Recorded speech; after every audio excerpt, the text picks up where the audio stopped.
Hey guys, today we're going to be talking about how I raised over £2,500 in 2 months for my charity and why asking for sponsorship is the last thing you should do.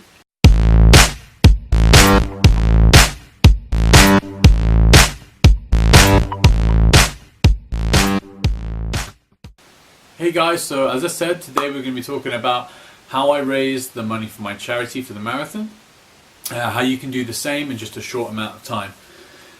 First thing to note is everybody has to raise different amounts of money for charities. It could be anything from £500 up to £2,000. And I know that when you first get that confirmation saying that you have been given a charity position, it's like bittersweet because you're over the moon that you finally have that charity position. But also it dawns on you do have to raise all this money. Especially if it's close to the £2,000 mark, that can become a little bit worrying, and it definitely was for me. Even though I was fairly confident that I could raise the money, I had enough time, it definitely put a lot of stress on my life at a point where I already had quite a lot of stress going on. So the fact that I was able to raise this money in 2 months has just been an absolute godsend, and it's taken so much pressure off me. It's allowed me to concentrate on my training a lot more and not have to worry about the money. So obviously I was able to raise this money in that amount of time. I'm not saying that you can definitely do it this way, but I just want to let you guys know how I did it, and so maybe it can help you raise the money too. First thing I'd say is know your area, so know what's going on in your area. Go around all the bars and shops, see what charity boxes are up in there already, see if the charity that you are working for already has quite a big presence in that area. If it does, it could be to your benefit because it means that people are always donating to them and they're likely to donate, or it could work against because people are donating to all the time. So just have a look around the areas. Find an area where perhaps I would say your charity doesn't look like it's in so much, and work with that area. Also see what's popular in your area. So what are people into? What do people want? What do people need? These are the sort of things where you can start perhaps making money from those kind of areas. Second thing is know your own strengths. So know what you're good at. So what skills do you have? How can you use that to your advantage? We'll talk about how I raised a bit of money using my skills in a minute, but what do you have to offer that perhaps somebody else doesn't, or what do you have to offer that's better than somebody else? And again, use your strengths to your advantage. Number 3 is, I would say, ask friends for help before you ask them for money. Asking a friend for help will go a lot longer than just asking them for a donation, in my personal experience. Somebody who can put their time into helping will end up making you raise a lot more money in the long run. Next thing, number 4, is take a look at the calendar. What time of year are you in? What events are coming up? I started fundraising in October, so I had Christmas coming up in December. So I planned ahead for Christmas events, things that I wanted to do around that time. So take a look, February, we just had Valentine's Day. You could have done something for Valentine's Day, Easter, whatever thing is coming up. Take a look at your calendar, make sure you have enough time to plan it, plan ahead, and you'll be prepared. Number 5, touched on a little bit earlier, but is do not saturate an area. So as I said, if there's already a huge presence in your area from your charity, try it and do it in a slightly different area, but also don't do an event in a place and then the next week do another event and do more and more things trying to collect for the same charity in one area, because it's not beneficial for you because people won't donate again and again and again. It's also bad for your charity. People do become a bit annoyed, a bit pissed off when they're going to the same places all the time and people are essentially, what it looks like, is asking them for money all the time. So give people breathing space, move to different areas, and don't just ram it down to people's throats. Number 6, it says offer people something for their money. So, you know, whether it's using those skills you have to physically offer something for them in a raffle, so people are getting something back for their money. I did make a lot of my money just from general cash donations, but a lot of the time people are more likely to donate if they are going to get something back in return, or if there's a likelihood of them getting something back in return. So don't be afraid to ask people for things. So go around your local businesses, ask if there's anything that they could donate towards a raffle. I know a lot of businesses now will only work with certain charities. I found that a lot when I was going around businesses asking if they could make some sort of physical donation. But you may have a lot of businesses which are privately owned or don't work with the charity. They may even just give you gift vouchers. I've got gift vouchers from toy shops. So you've got nothing to lose by going around and just asking people if they have anything that they would like to donate. Okay, so how did I actually make my money? I did mention in the intro to the video that sponsorship should be the last thing that you do. And I don't mean that you shouldn't do it, but I just mean it should be the last thing on the list that you do is ask people for donations. I think you should try and get money in any other way possible first, and then go and ask your friends and family if they would like to sponsor and donate at the end, depending on how well you're doing with your sponsorship. So I did a few things. Number one, I did 2 street collections. So contact your local council.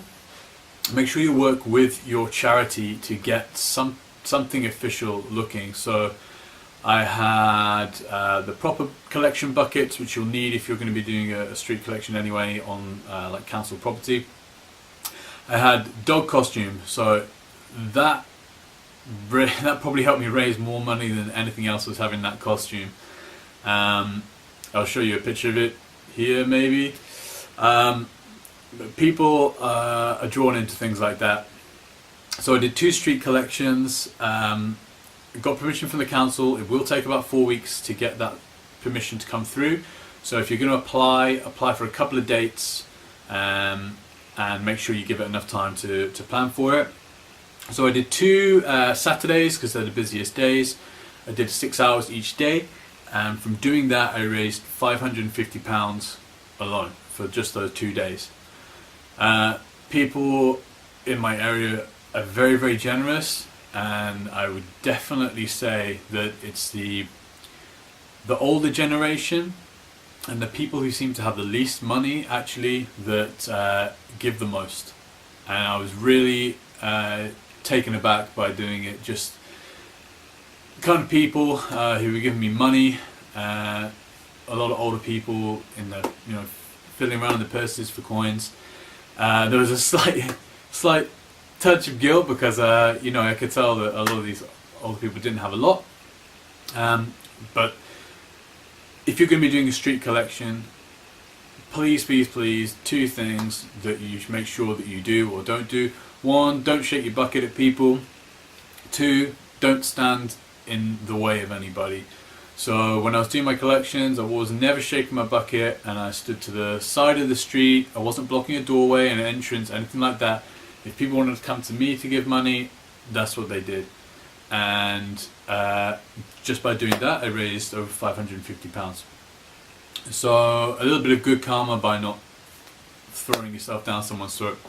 Second thing I did was a collection at the Co-op, which is a local supermarket. So again, you can contact your supermarkets, ask if you can do a collection in their doorways. A lot of supermarkets will have their own charities they work with, so depending on what charity you are, you may not be able to. Co-op gave me a day, and again I went down with the dog suit, had somebody else standing there with me. If you're going to be in a full-bodied suit with a hat on it, make sure you have someone else there with you because they can look after the money buckets and everything. That one day, I was there for 6 hours on that day, and I raised £360 just for 6 hours. So it was a huge amount of money. So just from those 3 days alone, I've made over £900. Next thing I did was raffle a bar. So I still do work at a bar in the town. And so we got the breweries to give donations for the raffle. So we had things like t-shirts from the breweries, bottles of champagne, stuff like that.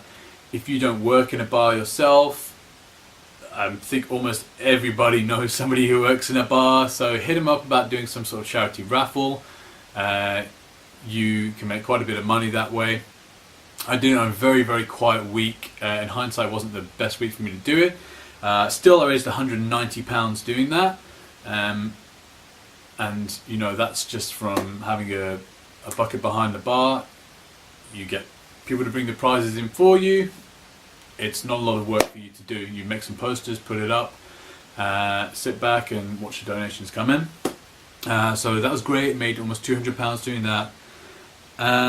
Next thing was using my own skills. So I touched about what are your strengths, what can you do.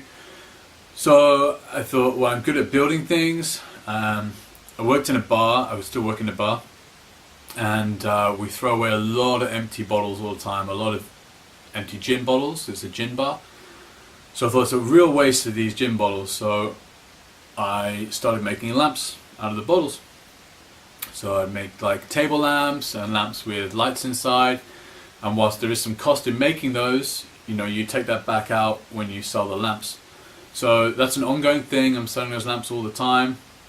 And I'm selling those lamps for, you know, anything from 25 to 40 pounds, depending on what the lamp's like. So once you get all your costs out and everything, you know, you're making 10, 15 pounds on the lamp. So that's been going in drips and drabs to charity over the last couple of months. So again, just what are you good at? How can you make money from it? Selling. You can sell that sort of stuff on Etsy or eBay, whatever you want to do, or just get your friends to spread the word and see who wants that sort of stuff. Next thing was Santa Paws event, and this is actually where I made the most money. I made £1,000 doing this event. So it was a Christmas event. A friend of mine runs another bar close by. Well, he works at the bar, he doesn't run it. And we decided to put on an event called Santa Paws. So it's a dog-friendly bar. So at Christmas I went down there, I dressed up as Santa, and people would bring their dogs in and they would have photos with Santa. And we got some kind donations from some dog treat companies, so we were able to give dog treats away. And over that week leading up to Christmas as well, they very kindly had a bucket on the door so people would donate on their way in and out. Again, that's something with the donations there just on the door, that you don't have to put your own time into it, you're relying on somebody else. This is where I was saying earlier that it's better to ask for help than ask for donations from somebody.